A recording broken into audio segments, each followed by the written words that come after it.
the show with me, Dan, and my guest, George Woodger. How you doing, George? Very well, thank you, Dan. Good. Okay, this is our second time around having a chat on the podcast. So welcome back. It's good to have you back. What I didn't do last time, which I've only started doing after our chat, is doing a little bit of an intro about you. Okay. So I'll just say how we know each other and basically why I wanted you on the show. We know each other because we've been friends for a while. We sort of have a friend group that we met through, and we've been friends for quite a few years now. And the reason I sort of wanted you on the show was because you're a junior doctor, which we went into a lot more in the last episode. And I thought it would be, especially during this time, just your sort of views on things and your experiences. So that was the main reason why I wanted you on.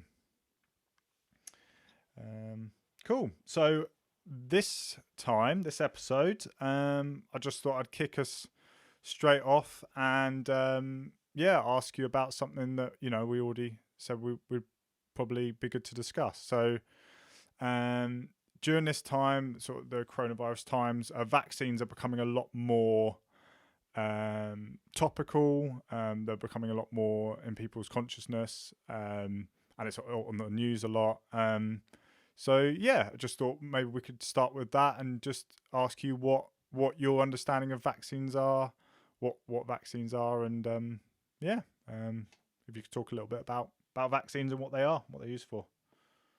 Yeah, excellent. Okay, so essentially a vaccine is a form of a pathogen, so like a virus or a bacteria, and it's usually a form that doesn't cause disease, that is introduced into the body either by injection or we have some nasal sprays, flu vaccines now, and it gives you acquired immunity. So that means that basically your body fights this foreign pathogen or foreign piece of material and produces a response from the immune system, so that if you're infected by the actual virus or bacteria later on, your body's already developed that immune response and can quickly deal with it without you developing the disease. So in terms of sort of why we need vaccines, they're one of our most effective health interventions. Other than clean water, they really have been the advent of the decreases in mortality that we've seen over the past sort of 200 years, and why people are living a lot longer. Like what sort of examples of things that have been eradicated or just prevented by the use of vaccines? So mostly childhood illnesses, things like measles, mumps, rubella. They still exist in society, but at much lower levels. The only disease that has been fully eradicated from the earth is smallpox. Right. Which incidentally was the first disease that we found a vaccine for. I can tell you a bit about smallpox if you like. So smallpox, do you know when that sort of came about, and when were vaccines around before smallpox, or was it sort of developed? So Edward Jenner developed the first vaccine. What he noticed, essentially, the story is it's in the early 1800s or just before then, and he noticed that milking girls who would milk cows would develop quite a similar infection to smallpox called cowpox. And somehow he realized that these girls who developed cowpox didn't then develop smallpox later on. So his vaccine was to introduce, basically, he infected children with a lymph, which is sort of like infected kind of pus or from a cowpox blister. And he'd introduce that to children, and then that would prevent them from developing smallpox later on. So that was in the 1800s. The last person to be infected with smallpox was somebody who was working in the laboratory in the medical school in Birmingham in 1978, who had somehow they'd managed to release a bit of it, and she'd caught it from working in the laboratory. And I think she passed away from that. Okay, so is it just basically a small dose of the virus? So there's lots of different types of vaccine.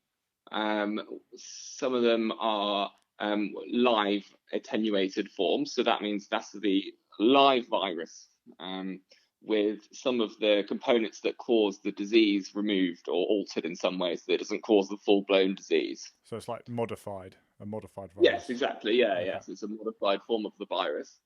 They also have, so that those viruses would be able to invade cells but not cause those sort of symptoms that are the dangerous sort of symptoms that would risk your life. The other forms of vaccine, they have just pieces of sort of genetic material or surface proteins. There's other vaccines that are sort of inactivated forms of a virus, so that they don't have the ability to cause disease, but your body will still sort of mount a response to the foreign material only. Okay, so I mean, it's pretty crazy that they can actually modify a virus. Like, is it just done on a microscopic level? Do you know anything about that? Like, how do they modify a virus? Oh, I'm not sure of the laboratory techniques involved. Yeah, that's mad. Okay, what's sort of from a layman's point of view, like, would it be good? Like, it just seems really simple. It seems really, really simple in terms of not obviously the laboratory stuff, the modifying, but like just getting a form of the virus. So is there any sort of validity to I don't know, just getting a virus? You know, during this time, there's a lot of stuff about herd immunity and all that sort of stuff. Like, is there validity to that, and what's the sort of thoughts around that? Is it valid to sort of, I don't know, in a controlled way get people to have the virus, or is it just too strong that it's too dangerous?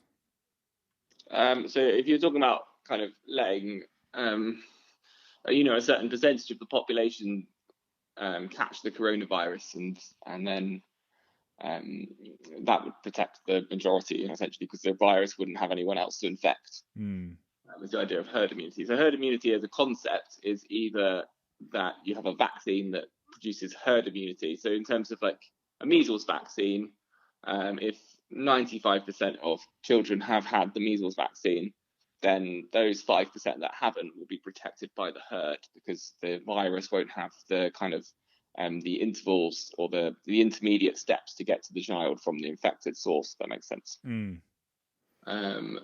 But in terms of the coronavirus, we don't have a vaccine. So the way they're using herd immunity as a concept there is that if it's just letting people become infected. So say 60-70% of the population's infected and gets through the infection. The problem with that is that although there's a very small risk, there is still there's a 0.02% mortality rate for people in their 30s and 40s. If you add that up in the population, then you're still looking at a couple of thousand or 3,000 deaths. Yeah. In very young people, and we don't know how long the immunity would last for. So if the immunity only lasts a year, and we let all those, let the virus sort of run rampant, and then in a year's time we've lost all of that progress, that would be quite a shame. So it's not an ideal option, really. Okay. And do you know the dangers of vaccines themselves? Like, there's sort of, you were saying about with coronavirus in particular, the mortality rate, the rough mortality rate for 30, 40-year-olds. I guess 30, 40-year-olds and under. That's the rough mortality rate, is it? Yeah, for younger people, it's a very rough mortality rate that I've read before. for older people it would be higher, Yeah. certainly. Yeah. Um, So is there negative effects of vaccines? Is there like a mortality rate really with vaccines or anything like that? Or so there's lots of kind of reasons why people are against vaccines. So one of them is well, it depends on the vaccine really. So one of them is about whether or not children could develop autism from the MMR vaccine. So that sort of stems from a doctor called Andrew Wakefield, who come up with this study that was published in the Lancet, which linked the MMR vaccine to autism and certain types of bowel disorders. what's the Lancet? The Lancet's a medical journal, sorry. Okay. Um, that's since been debunked, and Andrew Wakefield was struck off by the General Medical Council, and it turned out that he'd actually had a financial kind of interest in that whole thing, and the Lancet withdrew his paper and said that apologised for publishing it, but the damage was done essentially, and people to this day still think that the MMR vaccine causes autism. There's several massive studies now which show that there's no link. I mean, there's lots of reasons why a lot of people just kind of mistrust science and mistrust the government. They think that pharmaceutical companies or scientists are trying to sell them a product, regardless of what the harmful consequences might be. They think that there's certain chemicals in vaccines that cause adverse side effects. One of them is, I think it's called thimerosal, which is sort of like it's got mercury. It's a mercury-based preservative, which a lot of people are concerned about. Again, they thought that was what was causing autism, which has also been debunked. I think there's also some vaccines have had thimerosal removed. So it's really a wide range of reasons why people are against vaccines. Are there any legitimate concerns about vaccines? Are there any dangers with vaccines? Yeah, so there are adverse effects of vaccines. So in terms of there are very small numbers of cases, because this is a product that we've given to thousands of people or thousands of children. Most of the kind of adverse effects are about the injection sites can become a bit inflamed. Some children develop a fever or sort of like a mild type illness around the time of the vaccinations. And in rare cases, those fevers can lead to seizures in children. But the adverse effects are extremely rare. And the benefits of having of the vaccine schedule fully outweigh the risks of these tiny minority of cases where they do develop some adverse effects. Yeah. Okay. And what is the reason that because they're saying like the coronavirus vaccine could take like a year and a half, maybe more. What Right. is the reason it takes so long to produce a vaccine? So I guess what we're talking about there is more how is a vaccine produced. Hmm. So there's essentially 3 or 4 stages. So the first stage is that they have to do the laboratory work to develop the actual product, and that can take years. That can take like sort of 2 to 4 years until they've developed a product that they're happy with to start testing it. And they can then test that in sort of like cell lines and things in the laboratory to see whether or not that's theoretically going to produce a response. They also test it in monkeys and rats and other lab animals that have similar kind of constitution to human beings to see if it's got a good chance of working, because they don't want to spend all this money on something that's not going to work Hmm. or doesn't have a good chance of working. Yeah.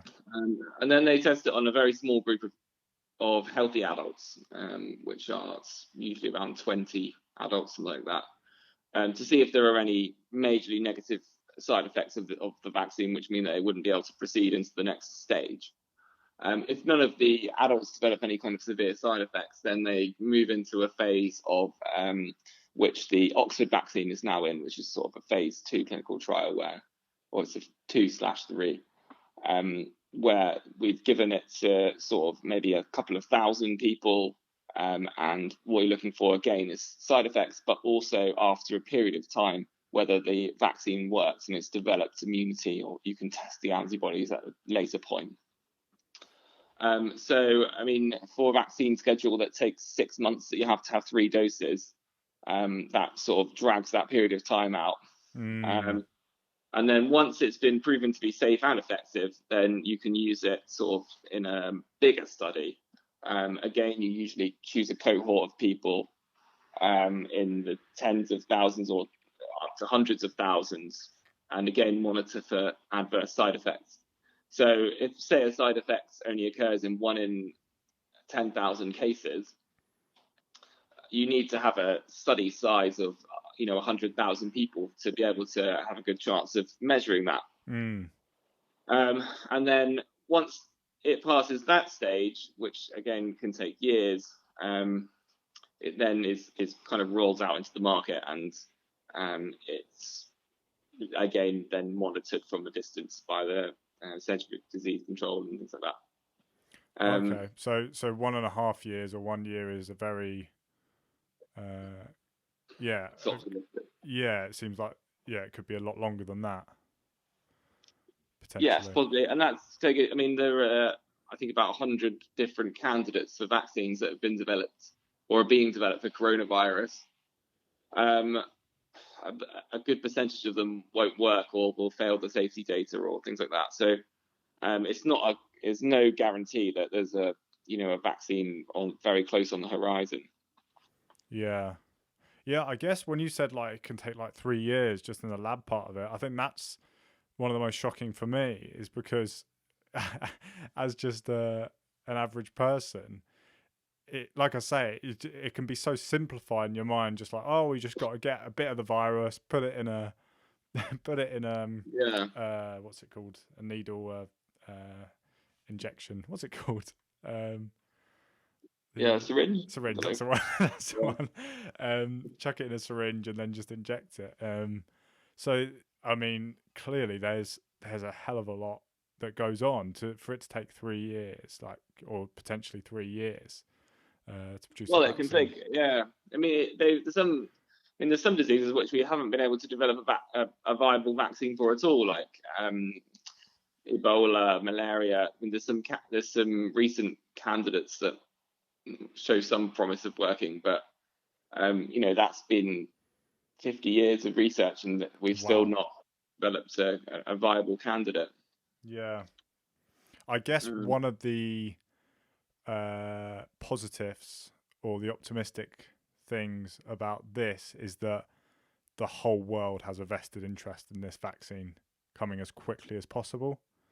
And obviously you could say that for everything, but it's very much in every single country's consciousness. Whereas, something like Ebola, the average person would just think, well, that was just an African problem. Well, there was that big scare, wasn't there, where they thought that Ebola was going to come to the West, and since then the amount of research money that's gone into it has gone up by a number of times. Yeah, and they've developed this vaccine that they're currently testing. So yeah, that does has a big influence. Yeah. So back to the people that are sort of like against vaccine, anti-vaccine. So you cited the sort of the autism study that was debunked. So it's basically proven to be absolute rubbish, basically. And like, why do you think there's still such a large anti-vaccine movement amongst people? It seems. Do you think it's all just stemmed from that, and it's just going from there, and people are just still convinced it's autism, or do you think there's other reasons that people don't want to get a vaccine, don't want their kids to get vaccines? Well, as long as there's been there's been anti-vaccine activists since there's been vaccines. Right. since the smallpox vaccine, actually, there was a big group of people because they made the smallpox vaccine mandatory, and there was various opposition for religious reasons and hygiene, moral reasons. Some people just didn't like the idea of it, basically. Yeah. And there were quite big demonstrations about people saying that you're taking away our liberty to choose what happens to our children. So I think it depends on. I think there's a lot of false information that people get kind of go down a sort of a rabbit hole, sort of conspiracy theories. They're currently very angry with Bill Gates, as he's their current target of sort of like they think he's got financial interest in vaccines and he doesn't care about the consequences and things like this. And the more you read about this sort of thing, and the more people that you follow who are anti-vaccination, the further down the rabbit hole you go, kind of thing, I think. Yeah. But there are other people who just don't like the idea of injecting their children with forms of a disease, and I don't know. It's difficult to. That's their health belief. So I mean, I don't. It's difficult to criticize how people want to bring up their own children. I guess you said it's anti-vaccine sort of movement that's been going on for ever since vaccines are invented. I guess it's become more pronounced and easier to get sucked in to anti-vaccine sort of mindset or movement since the creation of the internet, and just in general it just seems like there's more and more sort of pockets of people or larger pockets of people that are more on the sort of are falling down like conspiracies, like sort of rabbit holes. So it seems quite worrying that information can be turned so quickly, like it always just misinformation is just spread so quickly.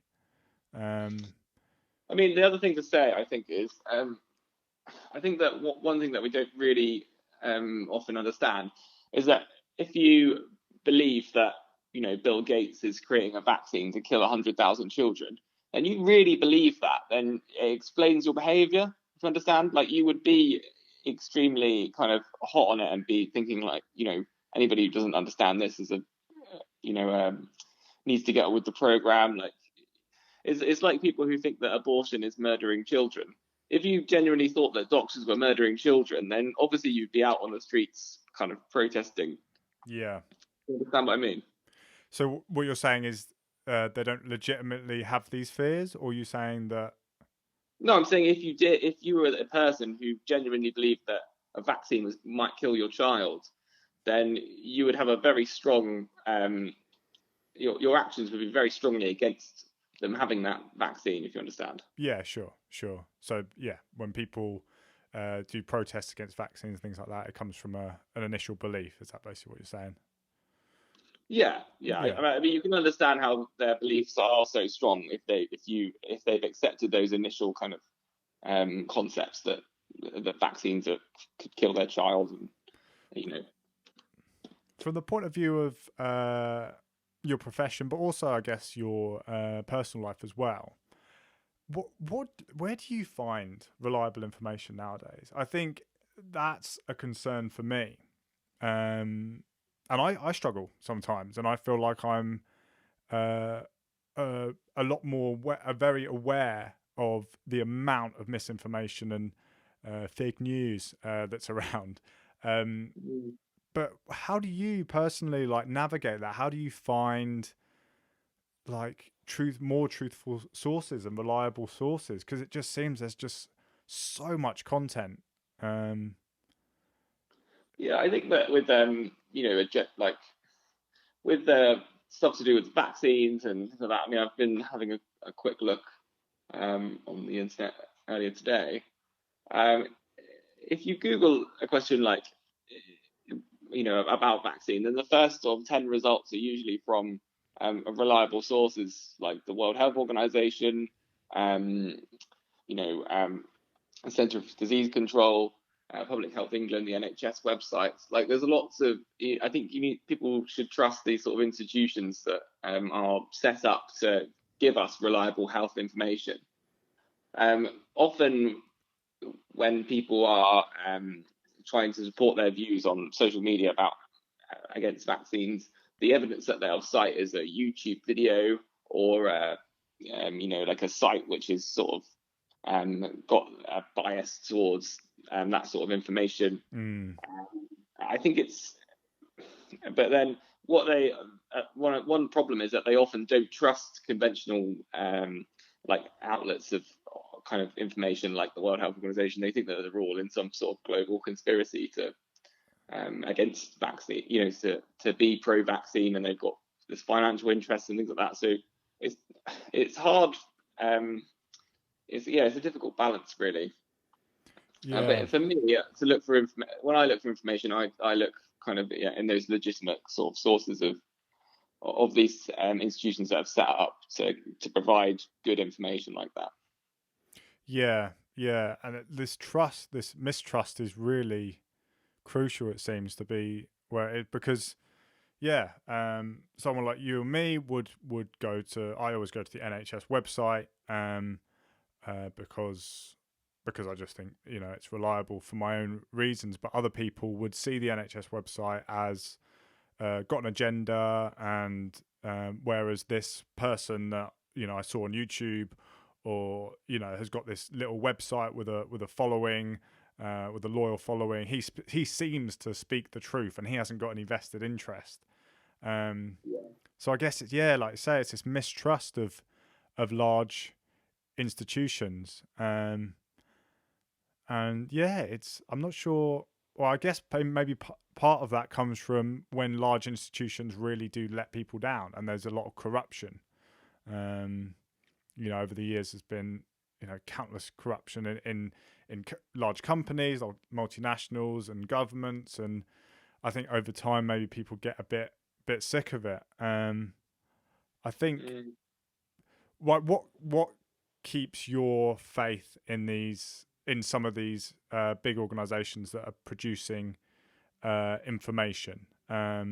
What are some of your, I guess, arguments for the NHS website as opposed to I don't know, some other random small or large sort of channel that is going against everything that the NHS is trying to say? Like, obviously you're a doctor, but what is your rationale, your argument for people to go to the NHS website as opposed to something else?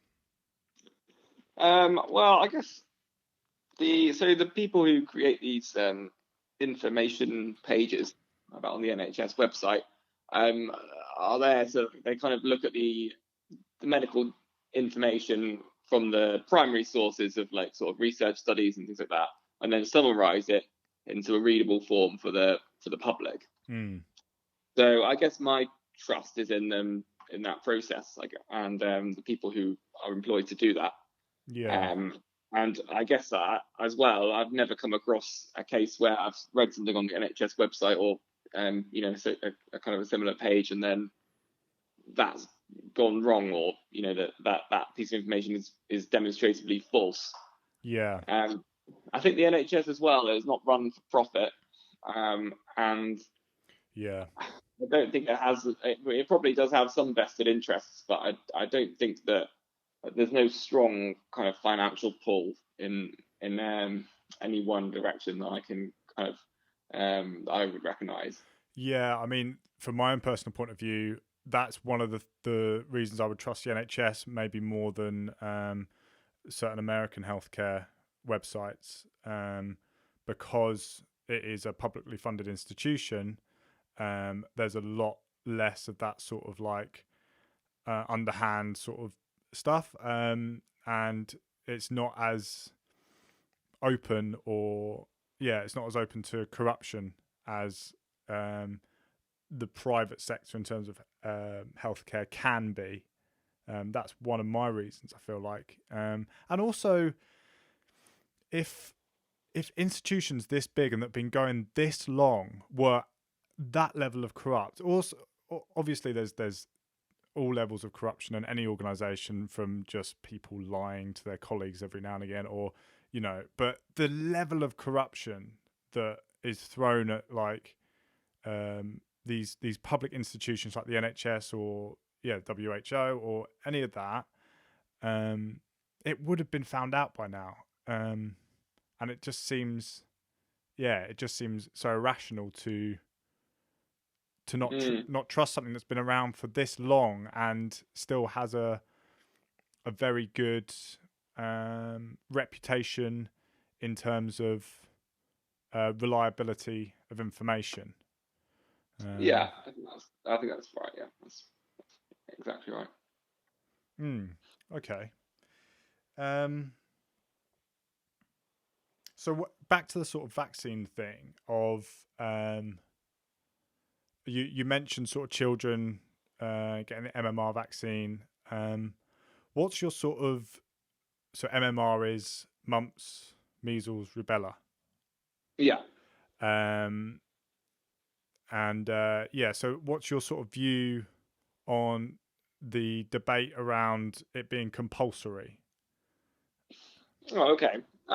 Well, I think it's a difficult balance. I mean, I'm somebody who does believe in, autonomy of the patient, and that I think that people should be able to make their own healthcare choices. And a strong theme in medical ethics is that people should be able to make their own healthcare choices, even if that decision is unwise. The difficulty with the debate around the MMR or with childhood vaccines is that by not vaccinating your child and then sending them into a mainstream educational facility, you're then exposing other children to a risk. So that complicates matters, essentially. My view is, I don't think that there should ever be a person who comes to your house, breaks down your door, and vaccinates your kids, against your will. But I think that depending on, I would be up for a system where if the vaccination rate had dropped to a certain level, and there was a real danger of measles spreading throughout schools, that children who had not had a measles vaccination would not be allowed to enter into secondary schools or into primary schools. Right. If that makes sense. So you think that would be a good thing to enforce then, a good policy, that if you haven't had the vaccine, then you can't go into secondary school? I think so, yeah. If only when that level has dropped to a significant kind of like risk. If the risk of a massive measles outbreak is so high that because the vaccination rate has dropped so far, then I think the only legitimate course of action is to kind of exclude people who've not had a measles, or children who've not had a measles vaccination from school. Yeah. But then that's not an easy decision to make, because you would be affecting their educational experience, essentially down to the views of their parents. Yeah. So it's a very difficult decision. I think that we've got it just about right at the moment, that we've still got high, but dropping off levels of vaccination. I think that if there was a genuinely large measles outbreak, then the rate of vaccinations would go back up, because people can see that as a very real danger to their children, and they will react. Whereas when there's no measles in the population, one of the arguments for not vaccinating their children is that they're not at any risk of getting it. Yeah. There's a few concerns I have about it not being compulsory. Okay.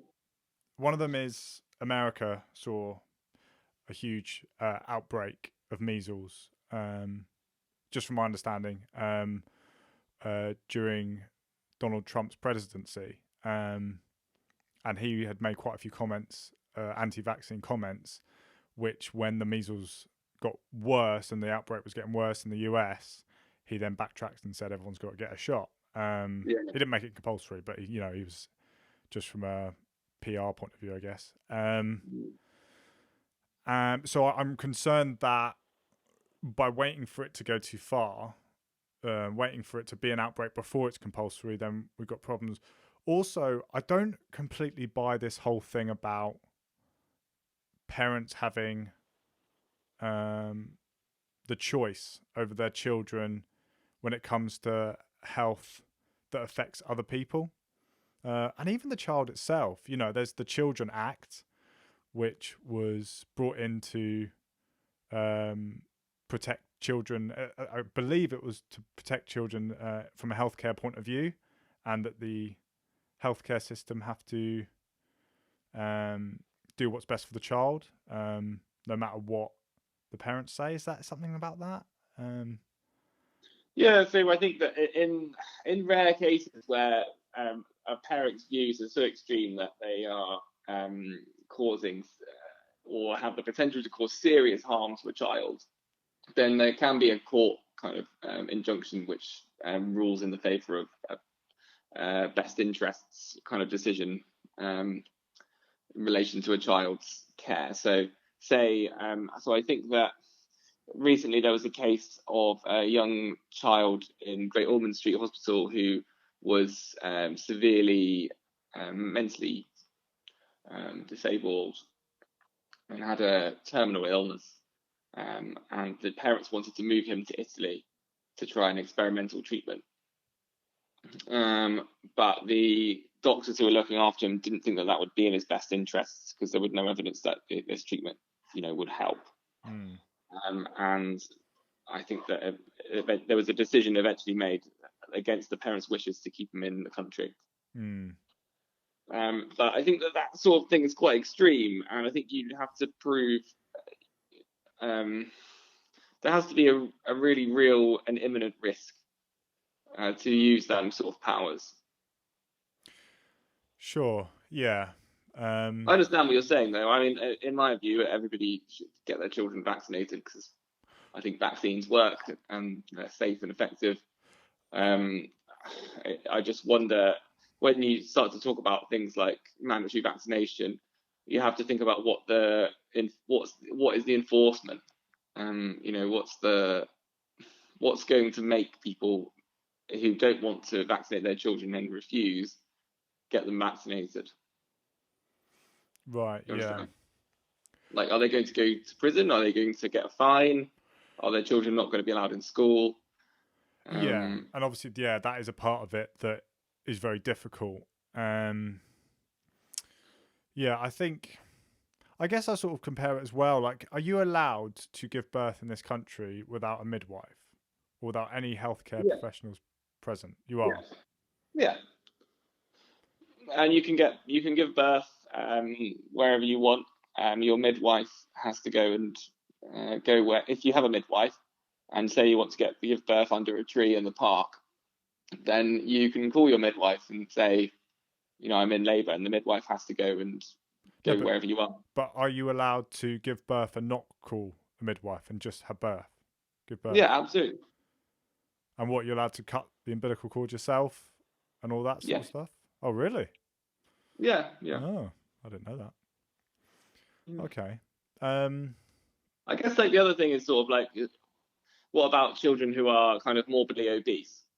Because if the parents are giving them, enough food to make them severely overweight, I guess that's more sort of.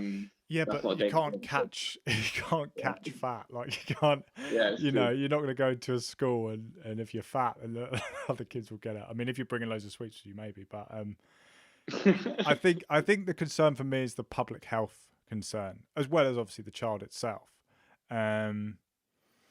And yeah, I think from the point of view, if it wasn't contagious, then I would agree that it shouldn't be compulsory. But for example, a few weeks ago, or now I guess, it would be, I don't know if illegal is right. Let's just say a few weeks ago when it was more of a lockdown, it would be illegal or against the rules, or however you want to put it, for a child to go and play in a playground. Or if you knew your child, you saw a group of kids and you knew your child really wanted to run over and lick all their faces, or, whatever, to let the child do that would be illegal. So I guess I know this comes back to your point about this being a crisis and this being a point where we have to be really, we have to be stricter. But I think the theory in itself that if your child is more at risk of putting other children at risk, then there needs to be, I don't know, ways to curb that. Well, my opinion of it, I sway back and forth for mandatory vaccination for children who are going to school. I think that a cut-off of of how many, well, what percentage of children are vaccinated in a particular area or a particular school is a good way of going forwards. Because if 90% of kids are vaccinated, then, or 95% of kids are vaccinated, then the rest are still protected by herd immunity. So if I think that the risk of letting the 95th percentile child to come to school unvaccinated is fairly low to the other kids. Yeah, no, that's a really good point, actually. Whereas if it was down to say 75% and there was a real risk of an epidemic, then I think that you can argue for more stringent measures and say, actually, no, you have to have a vaccine now. Yeah, no, that is a really good point. And because worst case scenario, if 95% of the population have been vaccinated of their own free choice, because currently you can choose whether you want your child vaccinated, the worst case scenario is that 5% of the child population would catch it. Yes, but the risk, the likelihood is that they wouldn't, because the disease just doesn't have anywhere to go. They can't jump from child to child, if that makes sense. Yeah, because most of the children around you have been vaccinated. Exactly, yeah. So the level will remain a rumbling but very low level of a few cases kind of a year, whereas if it kind of increases exponentially with the decrease in the number of children who are vaccinated. Yeah, that makes sense.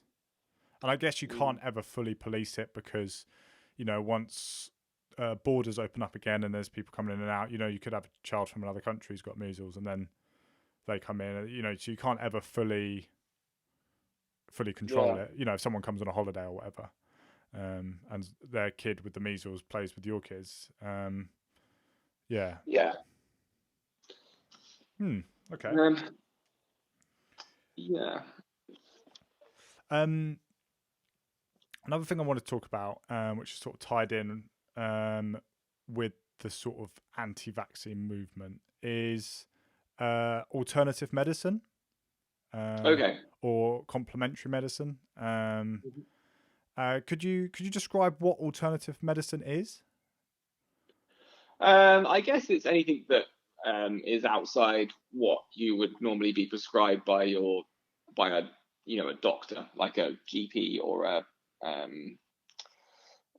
hospital doctor. So conventional medicine, sort of based on evidence-based medicine, treatments that have been proven to work in clinical trials. Things like that. There are some GPs who are quite advocates of alternative medicine, or complementary therapies, and they do sometimes prescribe some things that aren't strictly evidence-based. Right. So is that sort of a short example, a definition of alternative medicine? Is that it's not evidence-based? Generally, it's not. Generally, it's not. But that's probably not the definition of it. I'd say it's probably. It's more just treatments or therapies that are outside of that sort of Western model of medicine, of kind of drugs that are designed to act on certain receptors, and it's all very science-based, whereas alternative medicines are more sort of usually plant-based, or they're based on sort of traditional medicine kind of ideas. So what's some examples of alternative medicine? So St. John's wort is a good example.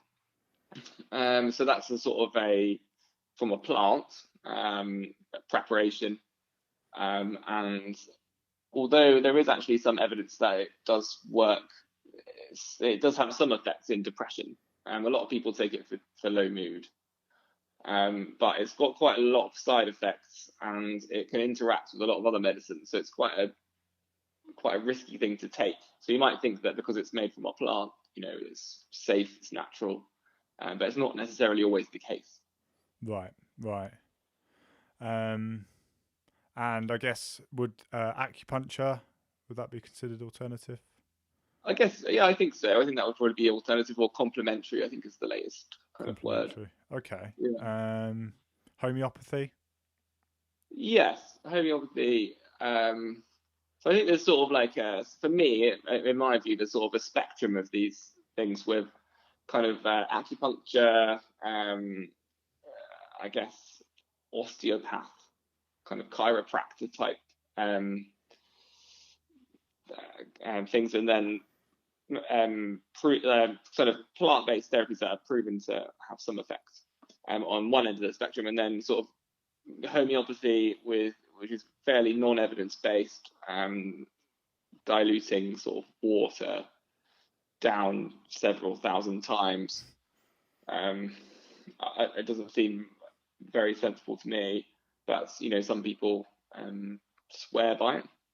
And then moving further down the spectrum, you have things like crystal therapies and stuff that's really kind of in that domain of, that kind of stuff. Right. So is it fair to say the further you go along this spectrum, from starting at acupuncture, going further all the way to crystal therapy, the less evidence there is to sort of back up these Yeah, things? exactly. Yeah. And I think also quite often there's less harm in doing crystal therapy, whereas taking some plant preparations, or having some certain types of of of therapies which aren't really evidence based, can sometimes be more harmful. Like chiropractic, you Well, you yeah, hear horror stories of like people going to a chiropractor and them just sort of clicking loads of bones and twisting their neck, and like them having an even worse pain than they did before. And yeah, I mean, there's risks with with those sort of things, but I think that there's a bigger risk where people.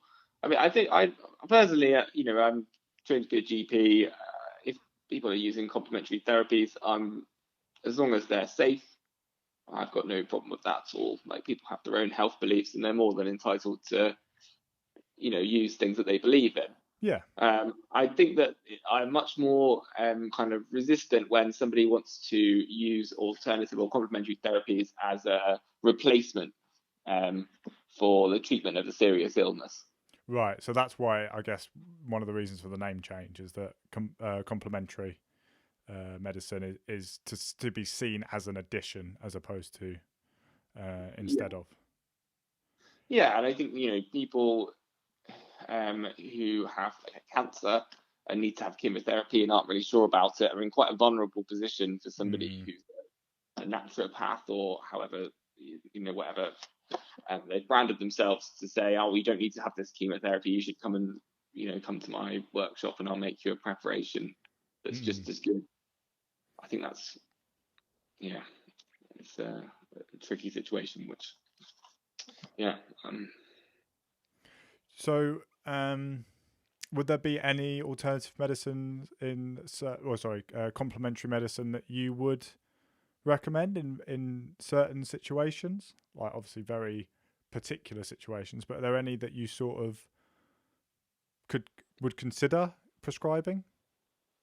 Well, I don't really have much to do with them, because there aren't really much complementary, or any really complementary therapies are available in the NHS, as far as I'm aware. Okay. I think there are different pockets of where certain, like, local healthcare providers will provide some services, I think, but I never really recommend or prescribe, or however, or refer anyone to that sort of therapies.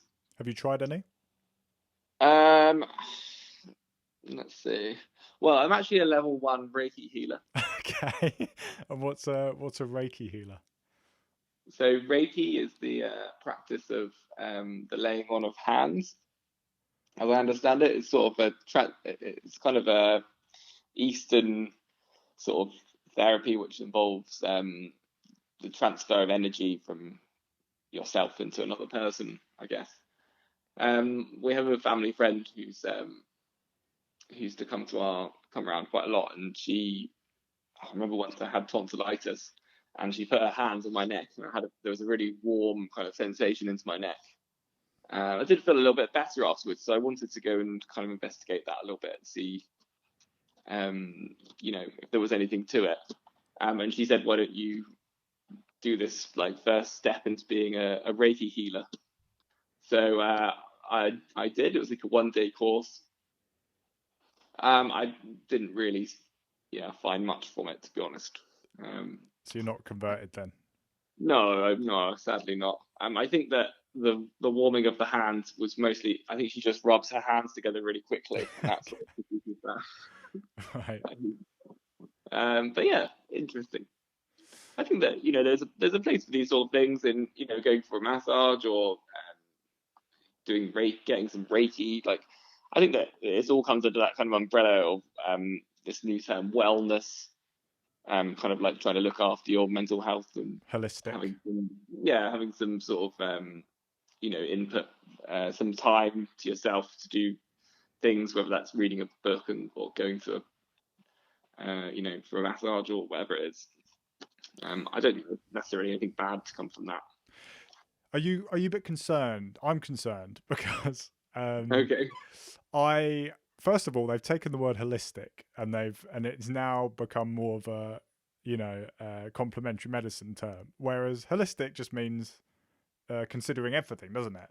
It means like a holistic approach to something. The word just means considering all parts of medicine. It means considering all parts of the body and the lifestyle, which is a good term to use anyway. But anyway, that aside, I am concerned that people's understanding of complementary medicine is not the same as yours, and I feel like people can be really easily led to part with their money, their time, and sensible beliefs because they buy into this stuff too much. And I don't see it as the same category as like reading a book or like meditating or going on a walk, because I think there's been enough evidence towards meditation, going on a walk and getting outside and getting fresh air, to actually back that up. And a lot of these things, they're not selling anything and there's no sort of price tag usually attached. You can prescribe as a doctor or just as a friend or whatever, a load of things that are good for people's well-being without them spending any money. Like meditating, going on a walk. I understand what you're saying. Yeah, I completely agree. And I used to be much more of a hardline, evidence-based medicine only. Everyone else is a quack and needs to be shut down and blah blah.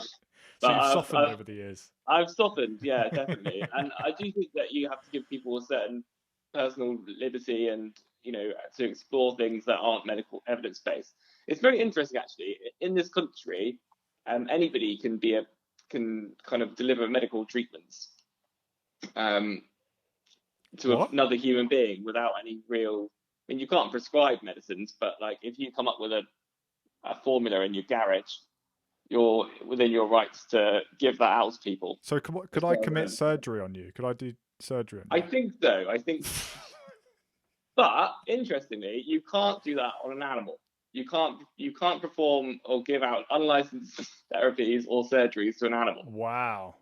I guess that makes sense, though. You probably couldn't do it on anyone who wasn't able to properly consent. I guess that would be the line, isn't it? So you couldn't do it to someone who had sort of mental disabilities or, dementia or, something like that, I guess.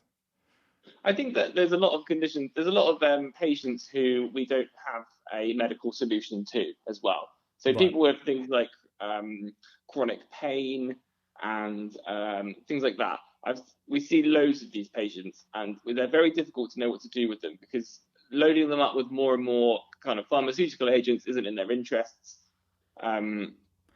encouraging them to do exercise is probably the best thing for them, but they find that difficult, and understandably, if they're in horrible amounts of pain, to try and get them to go for a run every day is very difficult. Yeah. I think that anything that gives them relief, whether that's the placebo effect or I guess placebo effect, that relieves their symptoms, I think is a positive thing. And I don't really think they need some 14-year-old knocking on their door being like, excuse me, that's that's not evidence-based. I mean, if it helps them and it's not causing them any harm, I don't really see the problem. It's my kind of...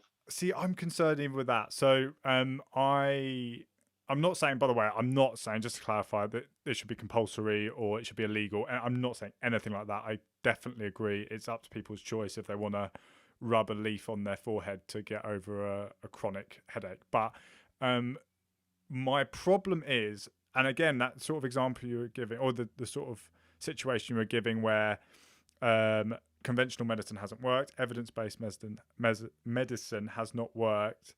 I understand on the personal level if someone feels that they want to go into alternative medicine, especially if that, there's many examples I can come up with, I'm sure you as well. Like if someone's very close to death and they know they haven't got long to live, and even in conventional medicine, people choose to come off chemotherapy because it's so horrendous and their quality of life and all that sort of stuff. And like you said, if someone's experiencing chronic pain, and their quality of life would just be destroyed if they kept on trying to exercise and they were making very little progress. But my concern is the societal impact as well, and the long-term impact. So the people with short-term amount of time or thinking more in the short term, I understand, but the long-term impact, I sort of relate it to religion. And once you start to give up, once anyone starts to give up on evidence-based ways of doing things and finding out what works for them, then they're giving more power to these other ones that don't have the evidence base, and it stops that inquiry. It stops that honest scientific inquiry, and it doesn't have to be scientific inquiry in a lab somewhere, just within themselves, like trying something and seeing if it makes an effect, trying something, see if it makes an effect. And I think if we don't continue with mainstream medicine, or at least bringing stuff in to mainstream medicine that is proven, if we don't continue down that path of evidence-based, when it gets tough and when there seems like there's no answers, then it won't grow as quickly as it can. And I think it's more likely people will just, when there's a wall, when there's like a gap, or when the GP they're dealing with doesn't quite know what to do anymore, it seems like if we then go to some thing that's not evidence-based, then we've given up on that sort of scientific progress, I guess, if you know what I mean. Yeah, I know what you mean. Yeah, I guess like you're saying that if we accept defeat in trying to come up with evidence-based treatments for these people, that there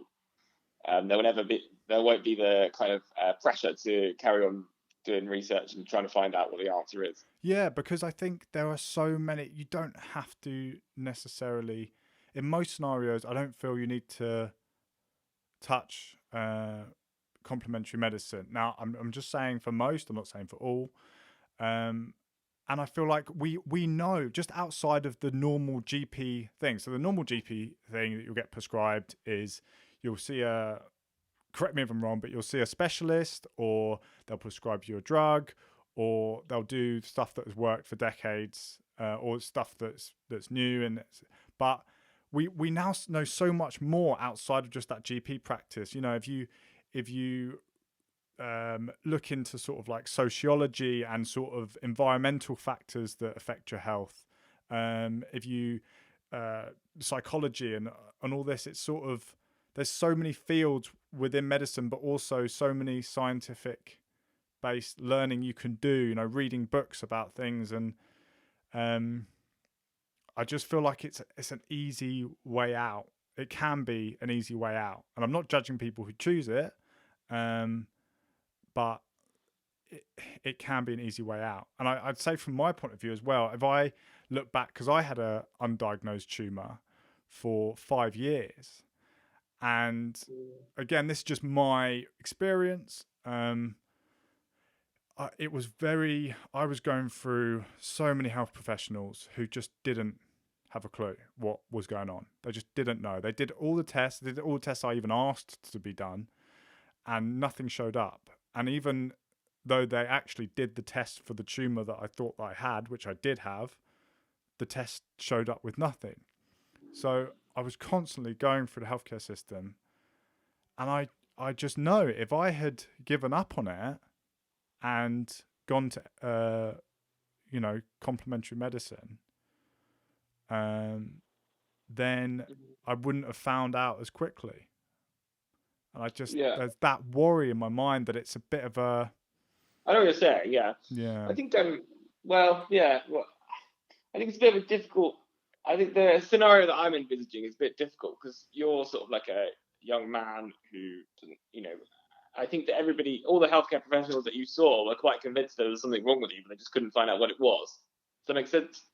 Yeah, but some of them weren't. Some of them were quite dismissive. Some of them were... I remember the year before I found out, a GP said to me, look, you're just going to have to accept it's migraines. You don't like... And yeah, I guess that's accepting there's something wrong with me. But I've got to say, on the whole, yeah. I was interacting with healthcare professionals who were really brilliant, and I can't fault them. They were amazing. But occasionally I did come across the odd one that was a bit dismissive, and because it was pain and it was I was never showing it when I was in their office, and it never showed up on tests and things like that. I went to CBT. I was willing for it to be psychological, but then the CBT, that didn't help, and yeah. Yeah, I understand what you're saying. That's a fair point. I don't think, and as I said before, I don't think that alternative or complementary therapies should replace conventional medicine, which, in my opinion, should be at the forefront of people, like when you have a healthcare problem, to seek attention from. But I think that there are some cases where people want to try something that's outside of my expertise, and I don't necessarily, as long as there's no harm in it, I'm not somebody who would say definitely don't do that. No, and my concern of it is not that the GPs are doing the wrong thing. My concern is just people's mindset around it, and there's so many things that your GP would never even think of, but through your own learning and through your own trial and error with other things, which potentially have a lot more evidence behind them. How do you mean? Sorry? Like what? Like what do you mean in like? I don't know. Like meditation is one. So that's something that I know it's becoming more prevalent nowadays. But I guess like 10 years ago, it would be unlikely that your GP would ever recommend meditation. I think there's definitely a movement in general practice towards what's called social prescribing. Right. Okay. Which is prescribing non-medical therapies. So things like singing. Yeah. It's like is a really evidence-based thing. Mindfulness classes, like gardening, like trying to get really people into these sort of settings where they have something good to look forward to in the week. Social interactions, how lonely people are. I think there's definitely a limit to the medical model in terms of like it can't provide all answers for everybody. No. And I think that the faster we recognise that and try and look at what the alternatives are, which is what the social prescribing sort of come out of, that I think that we can provide more powerful interventions. But they do require, motivation from the person who's in front of you. Yeah, definitely. And like I say, it's not, the onus is not on, well, either the doctor or the patient. It's just a general education and understanding from the individuals as they are. I just feel like every person that goes to crystal healing to Yeah. to cure their depression, that could be someone. Again, I'm not saying it's the GP's responsibility. That's someone who maybe they live alone, and maybe they hardly ever see anyone. And maybe if they, they were young enough to join like a meetup app and they started seeing people, it could be, the inquiry within themselves, they could find, actually, I'm not seeing people hardly ever. And, that has But led over time. what's the difference between them going to a singing group and then going to a crystal healing group? Because I think there's a lot of evidence that there's many factors within singing. Okay, if it's a group, then obviously um, the social part of going to the crystal group would be the main thing I would see.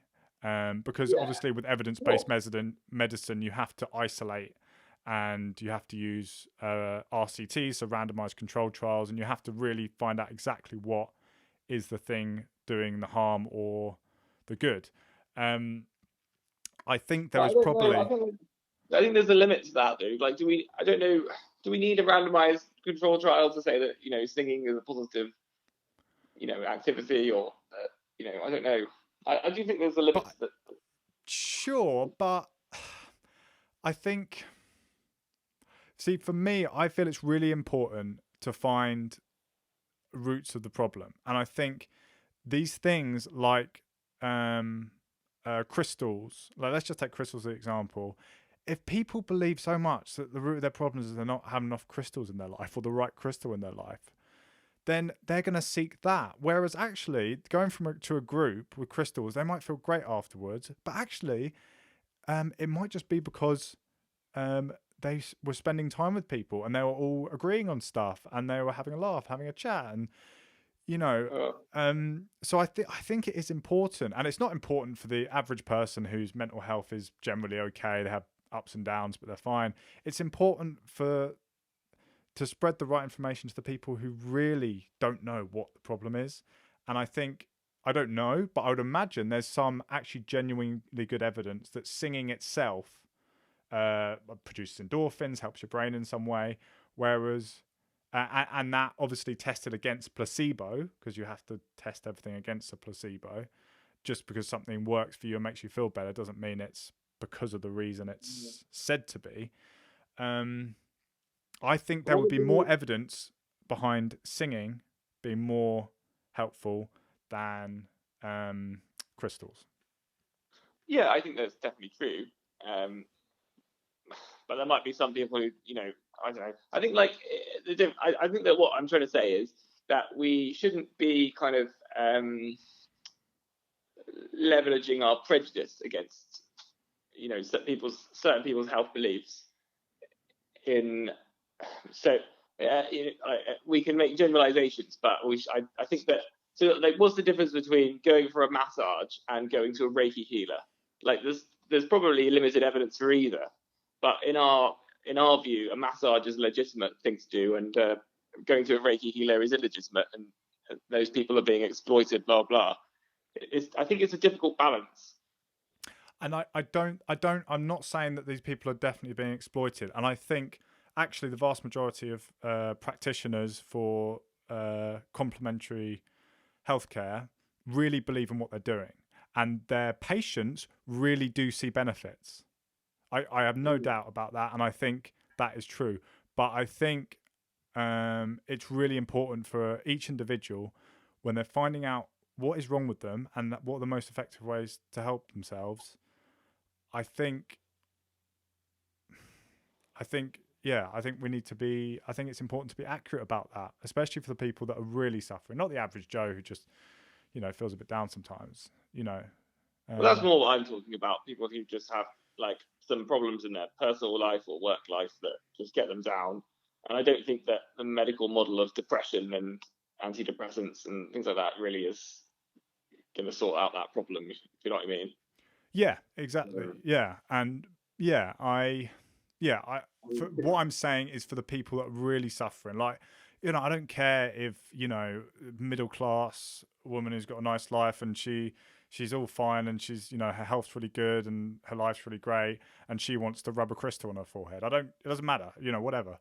But Yeah. Okay. if someone is really suffering with depression and they get wind of this, they just have the wrong awareness and education around crystals, as an example, then that would see them decline further, because placebo is a wonderful thing, but it only goes so far in helping people, and it needs to be seen. It needs to be seen for what it is. If you go to a crystal healer and it's a placebo, well, first of all, it wouldn't really work if you knew it was placebo. But if you're aware of it, then fine. But it's the people who are unaware and they end up going on a downward spiral, and they maybe need some really intensive psychiatry, or any of these other factors which would genuinely help them, as opposed to spending years and years trying out these crystals. Oh, you got the wrong crystal, try this one. Oh no, maybe you need to put this oil on your toe. And then you see these people who really need the help and really need accurate diagnosis, who will just get worse. At very least, they won't get any better. I think GPs and healthcare professionals in general are very wary of those patients, and we know who they are, and we're very protective over them. Yeah. And the advice that you give one person isn't the same as what you might give another person. Yeah. Yeah. So someone like that saying, "Should I go to a crystal healer doctor?" I'd probably say, "I don't think it's gonna, it's gonna help your problem." But somebody else, as you said, who's like, not in a vulnerable category, who says, "Oh, I go to a crystal healer. What do you think about that?" I generally say, "I don't care. It's not for you." Yeah, good for you. Yeah. No, yeah. And like I say, just to reiterate, I'm not putting the onus on the GP. The GPs are already stretched massively to what they can achieve, even within everything they're supposed to do, normally within 10 minutes or whatever it is. So I'm not putting that onus on the GP. It's more like there's only so much GPs can do. So it's more like, I guess I'm sort of spreading my message to the the very limited number of people that would listen to this. But it's sort of like, I think education has to happen. And it's not on the GP. It's about everyone else. So sort of education has to happen about what these alternative medicines, what they really are, how much evidence is actually behind them, and then people can make a better choice. That's my. I agree. Yeah. I've softened in terms of, because I think that trying to work with the person and work with their health beliefs is a more positive kind of relationship than somebody who's quite into complementary therapies but also has a couple of health problems that comes to the GP quite regularly for monitoring or whatever it is. I think that kind of getting their back up about what's evidence-based and what isn't evidence-based, I wonder whether that's really the way forward. I don't wonder, where do you see this, education in terms of what's evidence-based and what isn't evidence-based coming from? Well, like we were mentioning at the start of the conversation, instead of people looking at crystal websites for how they should treat, this stone will treat your anxiety and social situation. This stone will, they'll be looking at the NHS website. And I think, again, it comes back sort of full circle to this idea of information, how it's spread, like what we trust, and educating people what information sources to trust. And we've gone way over time, but I've loved the conversation. But I'll just sort of end with my point is, really good book that you recommended to me actually years ago, called Bad Science by Ben Goldacre. It's very funny, it's very readable, but it sort of goes into this whole thing of evidence-based medicine and complementary medicines and things like that. And that sort of sent me on a path of really understanding more and more about evidence-based medicine. So I would recommend that to anyone who's interested. Yeah, I think that's a really good book as well. Actually, I'm a big fan of that. Sweet. All right. Well, we'll end it there. I am absolutely sweating. I don't know about you. I'm not so hot. I'm ready to the toilet though. I've just been thinking about whether I could go, whether it would come on the microphone. Yeah, I mean, maybe just have a bottle next to you next time. But yeah, my room is. I'm in my room. I'm in the corner of my room.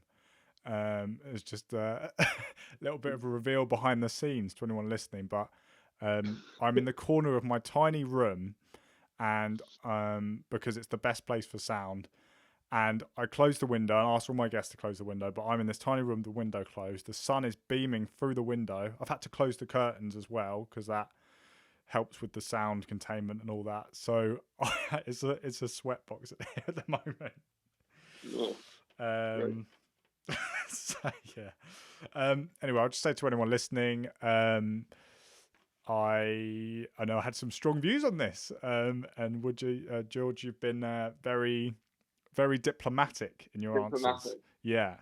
If anyone is anti-vaccine, if anyone really believes in certain alternative complementary medicines or anything like that, I would really love to hear from you. I don't want to end up in an echo chamber of just hearing my own viewpoints, and I'd love to get some strong opposition on any of my views. So yeah, please let me know if you have anything you'd like to come on and talk about. But yeah, finally, I'd just like to say thank you very much, George. Well, thanks very much, Dan. Yeah, and yeah, I hope to speak to you soon. Yeah. There's something else I'd like to say to any listeners, all three of you. This podcast is an ongoing process. It's an ongoing experiment.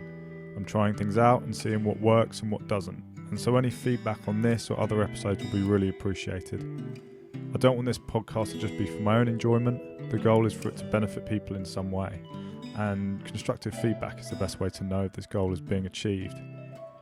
If I don't know something's rubbish, then I'll just keep producing rubbish. If I don't know something's good, then I'll just stop producing anything good. And also, if you think of anyone that you know that would be a good guest for me to chat to, then please let me know. I would love the opportunity to speak to a wide range of people about an even wider range of subjects. Thank you for taking the time to listen, and I hope you continue the conversation. Bye for now.